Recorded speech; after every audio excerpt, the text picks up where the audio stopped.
The clock said 12:03 when I realized I was alone.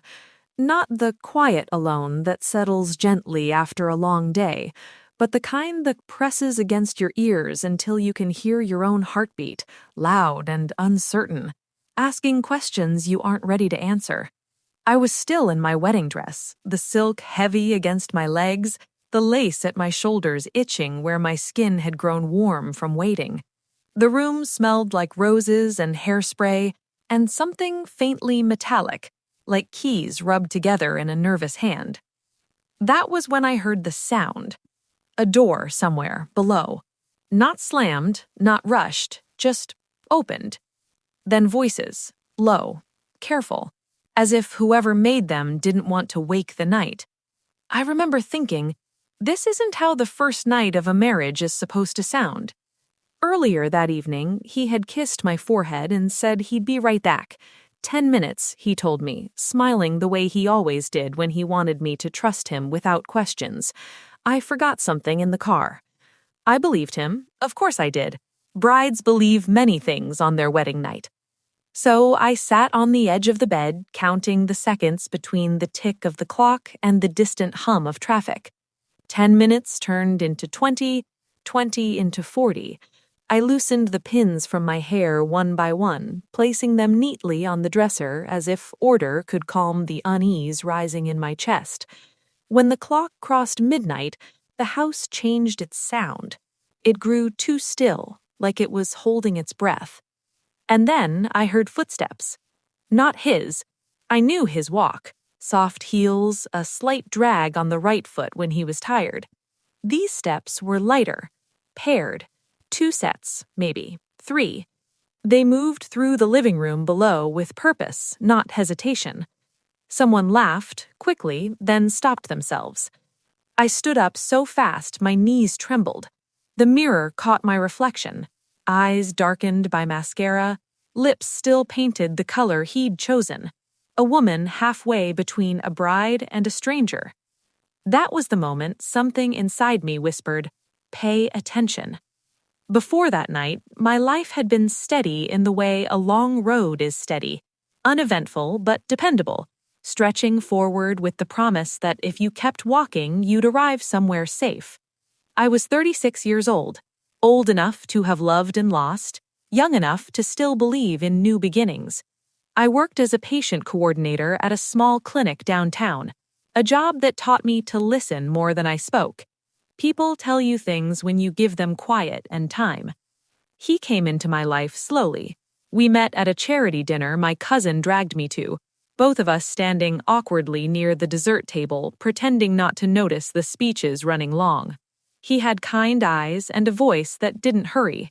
When he laughed, it came from deep in his chest, like he was surprised by his own joy. We dated for 2 years.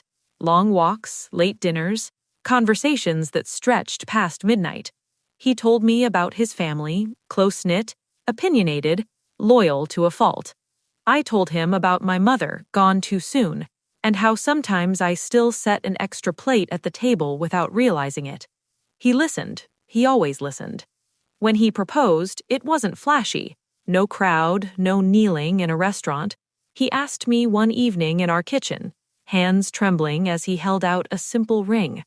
"I want a life with you," he said. The quiet parts, too.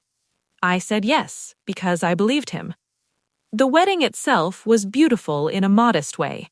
White flowers, soft music, family filling the pews with whispered commentary and proud tears. His mother hugged me tightly, her perfume sharp and expensive. "Welcome to the family," she said, holding on a beat too long. I told myself it was affection. After the reception, when we finally arrived at the house, our house, the one we'd chosen together, I felt the weight of the day settle into my bones. Laughter faded, guests drove away, the night wrapped itself around us like a secret. He carried me over the threshold, a little clumsily, and we both laughed. I remember thinking, this is it. This is the beginning. Which is why his absence felt so loud. Standing there in the bedroom, listening to unfamiliar footsteps below, my mind searched for reasonable explanations. Maybe his brother had come back for something. Maybe his mother had forgotten her shawl. Maybe I was imagining it. Wedding nerves, exhaustion, the echo of a long day. I walked to the door and opened it slowly, the hinges whispering as if they too were unsure. The hallway light was off. From the staircase, I could see shadows moving in the living room, shapes passing in front of the lamp. Someone cleared their throat. A woman spoke, soft but firm. "We don't have much time."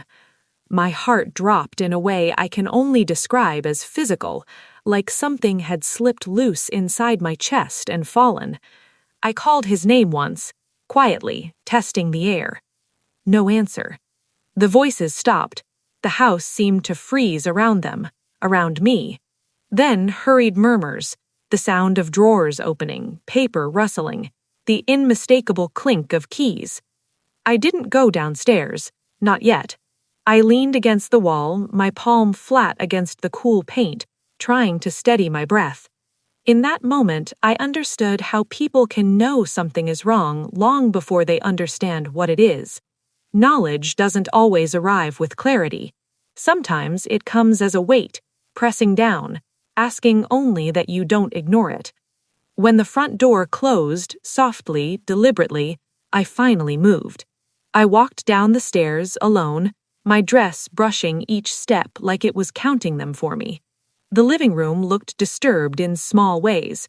A cushion out of place, a folder left open on the coffee table. Inside it were documents I didn't recognize. Addresses, dates, a name that wasn't mine. And still, no sign of my husband. I stood there, in the quiet of my own home, surrounded by the remains of a wedding night that hadn't gone as planned. And I realized that whatever marriage I had entered into that day was not the one I thought I'd said yes to. I don't remember sitting down, but somehow I ended up on the edge of the couch, the folder still open on the coffee table in front of me, like it had been placed there on purpose. The lamp cast a yellow circle over the papers, making the rest of the room feel farther away, like I was looking at my life through a tunnel. I touched the top page with the tip of my finger. It was warm, as if someone had just let go of it. My name wasn't anywhere on it. That was the first thing I noticed. Not in the header, not in the small print, not even scribbled in the margins. Instead, there were other names, familiar ones. His brother, his mother. An address I recognized, not ours, but one from his childhood stories. The house where Sunday dinners were loud and opinions louder. I told myself not to jump to conclusions. I had always been the kind of woman who believed understanding was better than accusation. So I waited. I went back upstairs and changed out of my dress, folding it carefully, smoothing the lace like it might remember how hopeful I had been when I put it on. I washed my face and watched the makeup swirl down the drain. The woman in the mirror looked older without it, quieter, like someone who had just been handed a responsibility she didn't ask for. When he finally came back, it was almost 2 a.m. I heard his key in the lock this time, heard the door open and close with less care than before. His footsteps were heavier, uneven, as if the confidence he'd carried out with him had been spent elsewhere. He didn't call my name. He didn't come upstairs right away. I stood at the top of the stairs, my arms wrapped around myself, listening. "Hey," he said finally, from below. His voice carried that careful tone people use when they're hoping not to wake a sleeping child, or a truth. "You're still up." I walked down slowly. He was standing near the door, jacket half off, tie loosened, eyes avoiding mine like they'd forgotten how to meet. The smell of cold night air clung to him, sharp and unfamiliar. "Where were you?" I asked.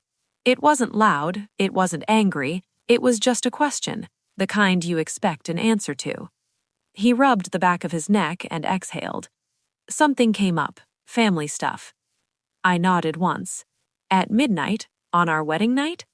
His jaw tightened. "I didn't want to worry you." I glanced at the coffee table, at the open folder. "You left things behind." He followed my gaze, and for the first time since he walked in, something real crossed his face. Not guilt, not fear, calculation. I was going to explain it, he said. When? Tomorrow? Next week? After I stopped asking? He picked up the folder and closed it quickly, like that might erase what I'd already seen. It's complicated. I sat down across from him, folding my hands in my lap the way my mother used to when she was preparing to hear something difficult. Then explain it slowly. For a long moment he didn't speak. The clock on the wall ticked between us, steady and unbothered. Finally, he sat down too, elbows on his knees, hands clasped like he was praying for the right words. My family needed me, he said. They've been planning something for a while. It came to a head tonight. And you didn't think I should know? I asked. He looked up then, really looked at me, and I saw something I hadn't seen before. Resentment, thin but sharp. I didn't want to start our marriage with a fight. I let that sit between us. You started it with a lie. He flinched just slightly. It's not like that. Then what is it like? My voice stayed calm, even as my chest felt too tight. Because from where I'm standing, it feels like you made a choice tonight, and you didn't choose me. He stood up abruptly and began pacing. That's not fair. Isn't it? I asked. He stopped near the window, staring out into the dark. He said they're worried about the house, the old place. There are debts, decisions that need signatures. And my name? I asked. Why isn't it anywhere on those papers? He turned back to me, his face closing off. Because it's not your problem.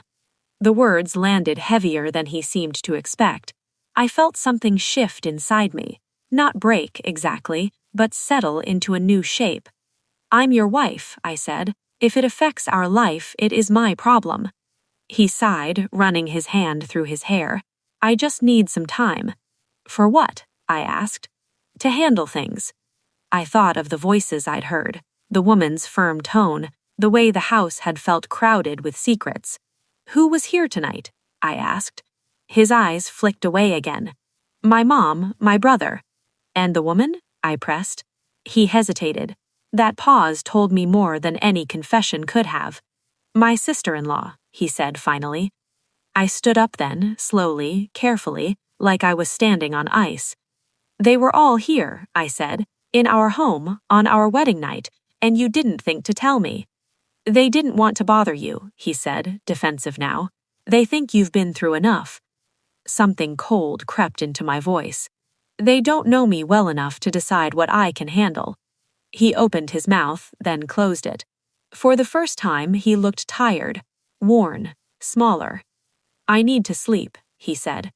So do I, but I don't think I can, not yet. He went upstairs without another word. I stayed where I was, listening to the sounds of our house settling around me, each creak and sigh a reminder that this place already held more history than I'd planned for. That night, I didn't cry, I didn't scream. I sat at the kitchen table till dawn, rereading the documents I'd memorized, replaying every moment of the evening, every smile, every promise. By the time the sun rose, I knew one thing for certain. Whatever my husband was hiding, it wasn't small, and it wasn't over. Morning came quietly, as if it didn't want to intrude on whatever had broken during the night. The light crept through the kitchen window in pale strips, settling on the table where I'd spent hours tracing circles in the wood with my thumb.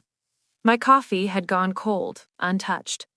I could hear him upstairs, moving around, opening drawers, the low murmur of water running in the bathroom. Ordinary sounds, sounds that pretended nothing had changed. When he finally came down, dressed for work like it was any other weekday, I realized how practiced he was at separating pieces of his life. His shirt was neatly pressed, his hair combed just the way I liked it. He paused when he saw me, surprise flickering across his face. You didn't sleep? He asked. I shook my head. I was thinking. He poured himself a cup of coffee, avoiding my eyes. About last night? About our marriage, I said. His hand stilled around the mug. For a moment, I thought he might finally sit down, finally talk. Instead, he took a sip and winced at the heat. "I told you," he said. "I just need time." I studied him, the man I'd promised my life to less than 12 hours ago. "Time for what?" I asked again. "To tell me the truth? Or to figure out how much you can keep from me?" He set the mug down harder than necessary. "You're making this bigger than it is." I felt a small, sad smile touch my mouth. People say that when they're standing on one side of the truth. He sighed and grabbed his keys. "I'll be late tonight." Of course he would be. After he left, the house felt hollow, like it was waiting to hear what I would do next. I cleaned without thinking, wiped counters that were already spotless, folded blankets that hadn't been used. By mid-morning, I found myself back in the living room, staring at the empty space where the folder had been. I needed answers, not from him, not yet, but from the only place truth ever seems to hide: paperwork. I called in sick to work and drove to the county records office. The building smelled like dust and old ink, a place where lives were reduced to files and stamps. I asked for property records under the address I'd recognized from the documents. The clerk typed silently, her fingers quick and impersonal. "Here you go," she said, sliding a printout across the counter. The name at the top wasn't his. It was his mother's. And beneath it, in smaller text, another name had been added recently: my husband's. I drove home in a fog, my hands gripping the steering wheel too tightly.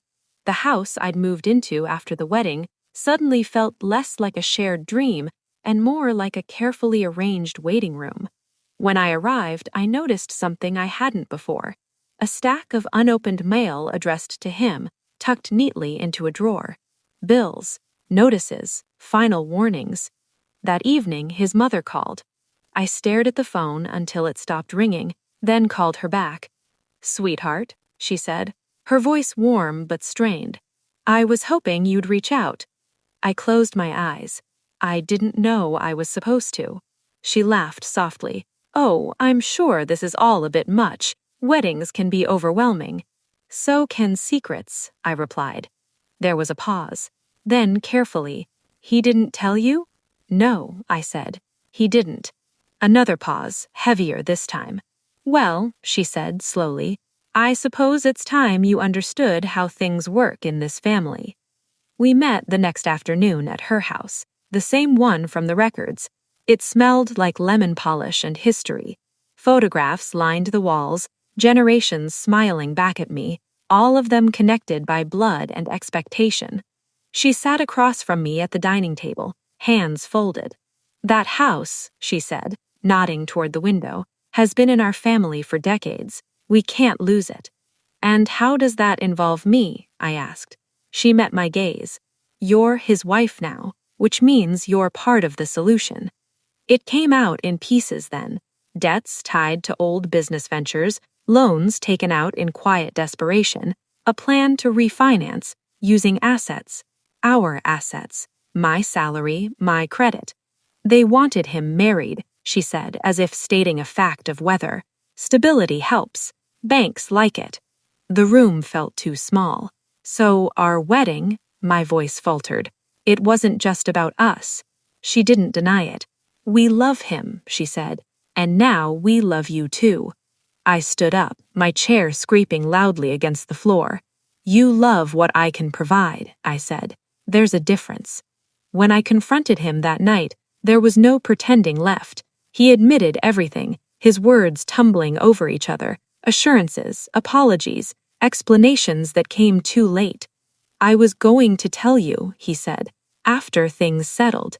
"You built our marriage on a plan I didn't agree to," I said quietly.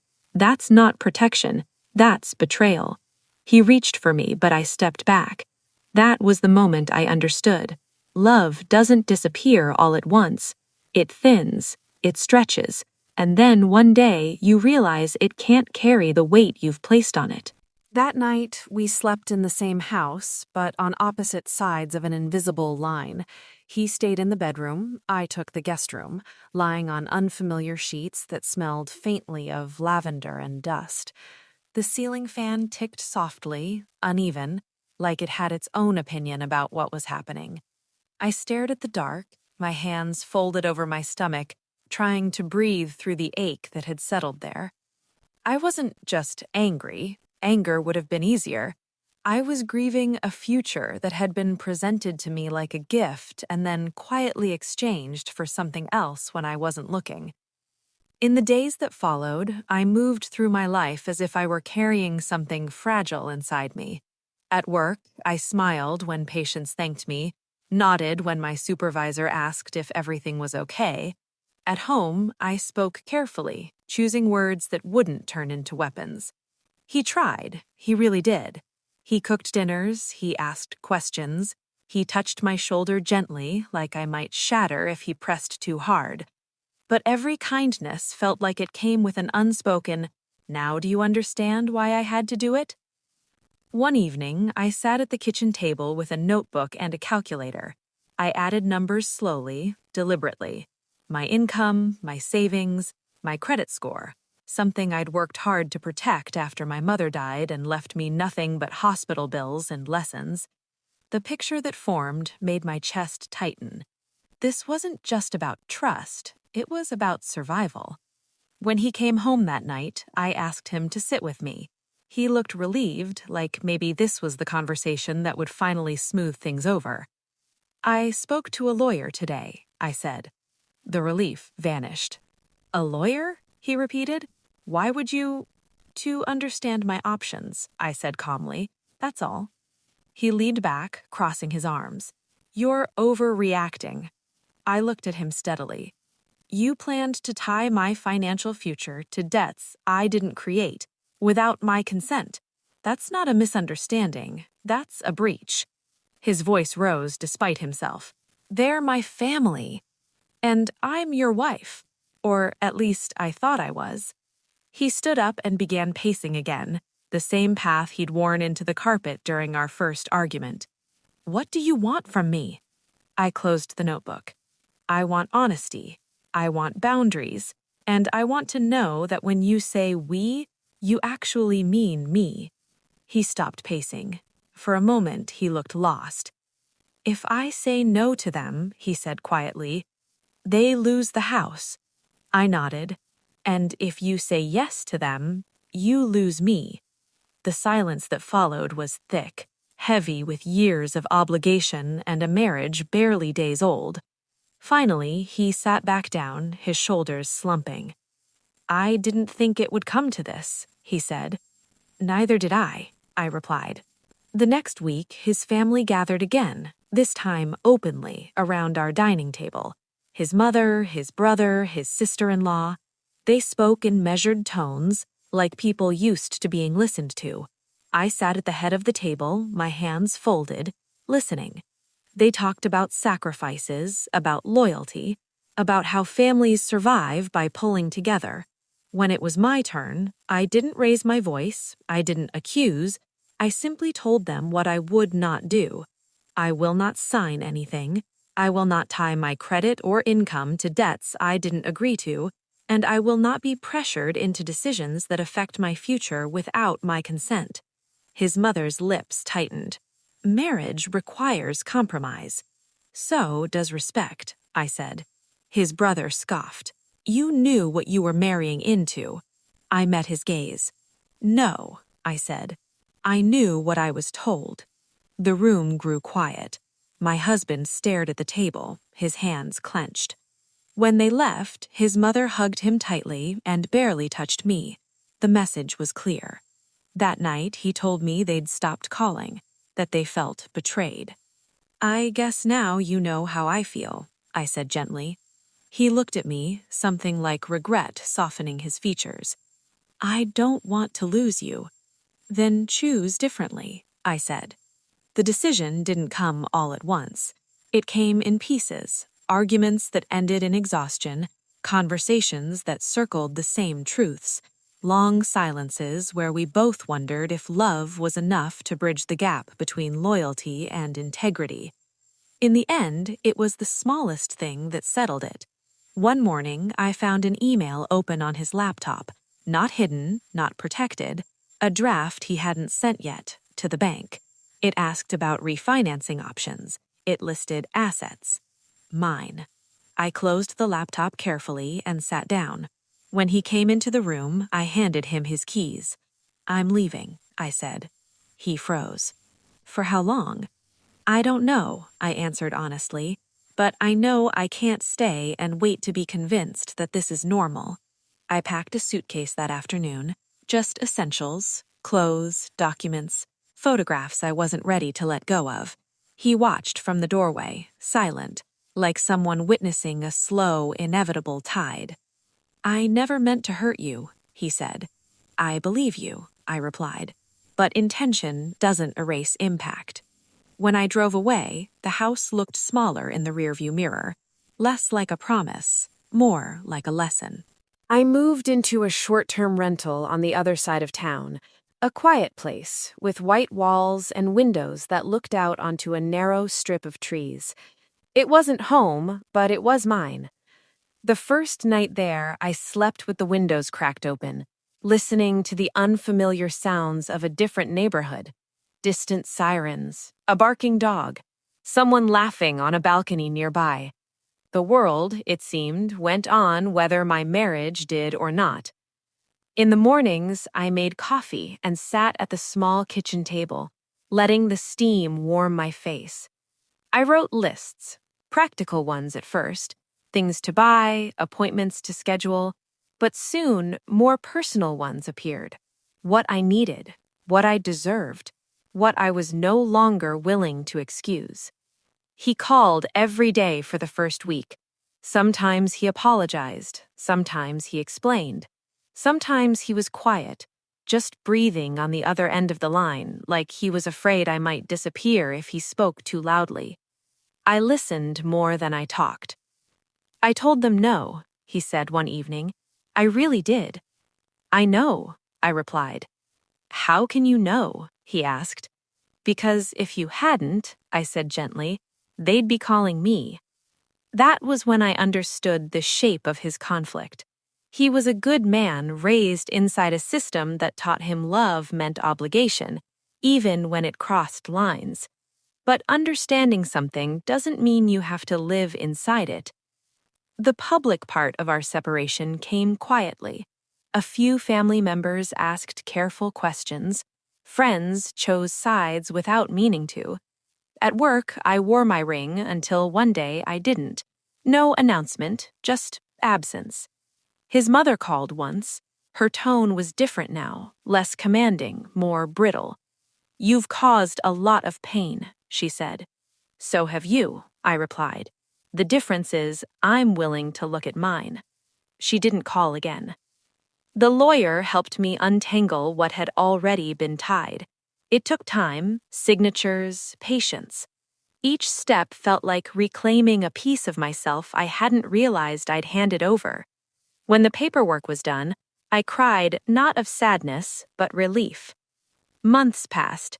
He and I met for coffee once, neutral ground. He looked older, wiser, maybe. We talked about small things, the weather, work, mutual friends. When the conversation turned toward us, it stayed honest. "He wished he'd chosen differently sooner," he said. "I wish you'd believed I deserved the truth," I replied. We didn't argue, we didn't make promises, we simply acknowledged what had been and what couldn't be undone. One evening, back in my rental, I hung a photograph on the wall. It was from before the wedding, me laughing, hair loose, eyes bright. I studied it for a long time. I realized then that healing doesn't always look like forgiveness right away. Sometimes it looks like distance, like boundaries, like choosing yourself without apology. I signed the divorce papers on a Tuesday. The pen felt heavier than it should have. When I finished, I sat in my car for a while, hands resting on the steering wheel, letting the finality wash over me. I wasn't proud, I wasn't ashamed. I was simply done. That night, I cooked myself dinner, something simple, pasta with olive oil and garlic. I ate at the table, no television, no phone, just me and the quiet. It tasted better than I expected. I began to imagine a future again. Not a grand one, a steady one. Mornings that belonged to me. Decisions made without fear of someone else's disapproval. A life built slowly, honestly. And sometimes, late at night, I thought back to that wedding dress hanging untouched in the closet of a house that was never really mine. I didn't hate it. I didn't regret wearing it. It taught me something important. Love should never ask you to disappear. Life has a way of resuming itself quietly, without asking whether you feel ready. A few weeks after the papers were finalized, my lease ended, and I moved again, this time into a small apartment closer to work. It had creaky floors and uneven cabinet doors, but the windows faced east, and every morning the sun spilled across the living room like it was checking in on me. I started walking before work. Nothing ambitious, just a few blocks, breathing in the smell of fresh bread from the corner bakery, nodding at the same older man who watered his plants at dawn. I learned the rhythm of the place, the small habits that make a space feel lived in. Healing, I discovered, often hides in repetition. The public consequences of everything unfolded without drama, but not without weight. His family stopped inviting him to gatherings. His brother blocked him on social media. The house they'd tried to save went into foreclosure anyway. I heard that secondhand through a mutual friend who didn't know how to deliver the news gently. I sat with it for a while, letting the guilt rise and fall like a tide. I reminded myself of the truth. I didn't cause their choices. I simply refused to carry them. One afternoon, a coworker pulled me aside. "I heard what happened," she said carefully. "I just wanted to say, you handled it with a lot of grace." Grace. The word felt strange on my shoulders. I hadn't felt graceful. I'd felt scared, angry, determined. But maybe grace isn't about how you feel.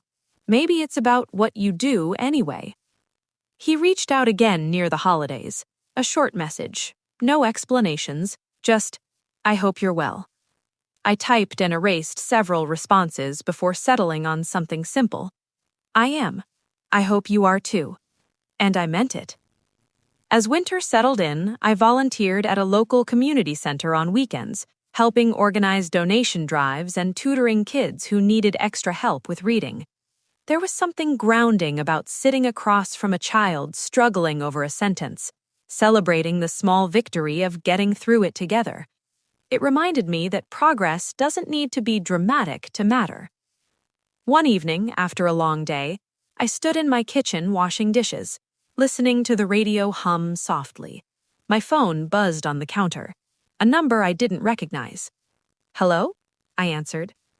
"Hi," a woman said, hesitant. "You don't know me. My name is Laura. I got your number from the community center." I dried my hands slowly. "Okay?" I heard your story about your marriage. I'm in a situation that feels similar. I don't know what to do." We talked for nearly an hour. I didn't give advice. I didn't tell her what choice to make. I just listened. At the end, she said, "Thank you for not making me feel crazy." After we hung up, I sat down and let myself cry. Not from pain, but from recognition. Sometimes survival turns into something else without you noticing. Sometimes it becomes guidance. On the anniversary of my wedding day, I took the day off work. I didn't mark it publicly. I didn't dwell. I went to the park with a book and a thermos of tea. I watched families pass by, couples arguing softly, children tugging at parents' hands. Life in all its unfinished forms. I thought about the woman I'd been that night, standing at the top of the stairs, listening to unfamiliar footsteps, feeling the first crack in a dream. I wanted to reach back through time and tell her this: you will be okay, not because it won't hurt, but because you will choose yourself. That evening, I cleaned out the last box from storage. At the bottom, wrapped in tissue paper, was the wedding dress. I unfolded it carefully, tracing the lace one last time. Then I packed it up and donated it to a local charity that repurposed gowns for women who couldn't afford them. Let it become something useful, I thought. Let it have a second life. When I returned home, my apartment felt warm and settled.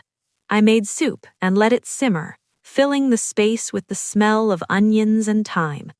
I ate slowly, savoring the quiet. I no longer felt defined by what had happened to me. It was a chapter, yes, but not the title. Some nights I still think about him, about the man who loved me but didn't know how to protect that love from the weight of his past. I wish him peace. I truly do. But I don't wish myself back there. Because I learned something important in the aftermath of that wedding night. Something I carry with me now like a compass. You can love deeply and still walk away. You can be kind without being compliant. And you can rebuild a life on truth, even if the truth arrives late. There are nights in life that split everything into before and after. For me, it was my wedding night, the one that was supposed to begin a lifetime, but instead taught me how fragile trust can be when it's built on silence. For a long time, I asked myself the same question over and over. If I had known sooner, would I have chosen differently? And the answer, gently but firmly, was yes.